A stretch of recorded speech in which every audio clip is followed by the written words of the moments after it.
So now it is 4:57. It's been 13 minutes. How many minutes did I have? 15? Because I gave you 20. I gave you 20. Right? Right here. In this very item, this is what it says under 5. No authorization in Florida statutes to wiretap for marijuana offenses. Quote, Harvey argues that a comparison of 18 U.S.C. Section 2516(2) and Florida Statute Section 93407 shows that the Florida legislature decided to omit marijuana from the offenses for which a wiretap could be obtained, since the federal statute says, quote, or dealing in narcotic drugs, marijuana, or other dangerous drugs, end quote, while the Florida statute says, quote, or dealing in narcotics or other dangerous drugs, end quote, it is clear that the Florida legislature intended to omit marijuana from the offenses for which authorization to intercept may be given. I'm just going to stop right there. That's all I would have needed to read right now to know that the argumentation here, including argumentation around documentation, including documentation concerning appropriate admission of reports or accessing information in order to be used as potential evidence in consideration of crimes that had been witnessed or that were known to be crimes and were in commission. That would have been enough for me to know exactly where to start looking at this specific case as a way to support the arguments I was trying to make at the time with my case. Because specifically here is considering marijuana a dangerous drug because of the means and manners in which marijuana was allowed, despite its scheduling, to be identified as a dangerous drug. What were the determinants that would describe it as a dangerous drug or a narcotic, specifically for consideration of acquisition and distribution, and the intent to distribute, as demonstrating intent to commit to a criminal conspiracy?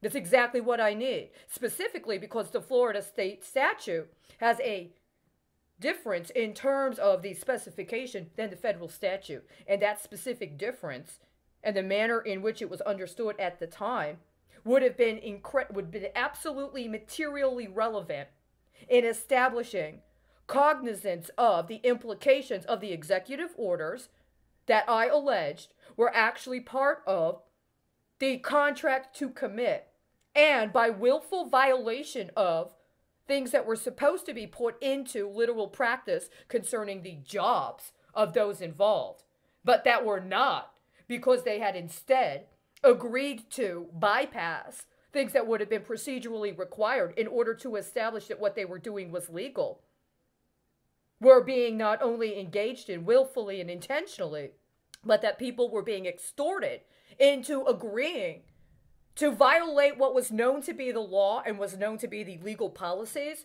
so as to aid and abet illegal distribution. Then the question becomes, under what authority are they operating? And if they believe that they're operating under the authority of an executive order or some sort of executive preclusion upon the literal application of the law for the job for which they claim they're qualified in order to commit to a conspiracy that is based upon the cover of preclusions within the contract, i.e. the Affordable Care Act, then you have a criminal conspiracy.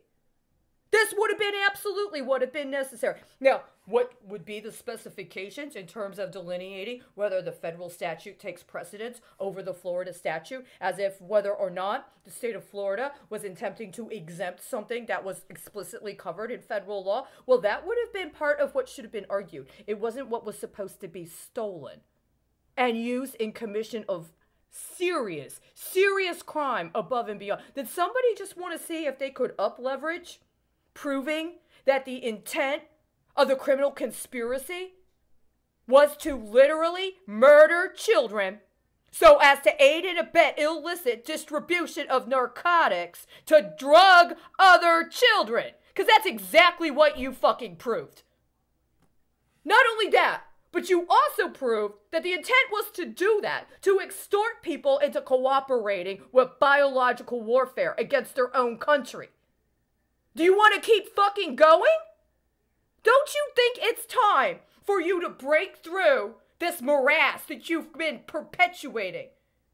If this is not accurate, if this is not an accurate electronic version of this specific case, then it's securities fraud and it's an attempted sabotage. If it is, who thought they were entitled to kidnap me, steal my records, traffic me on the streets, attempt to extort me to agree to acts of prostitution and money laundering, and continue to perpetuate this pattern to the point that we're at now?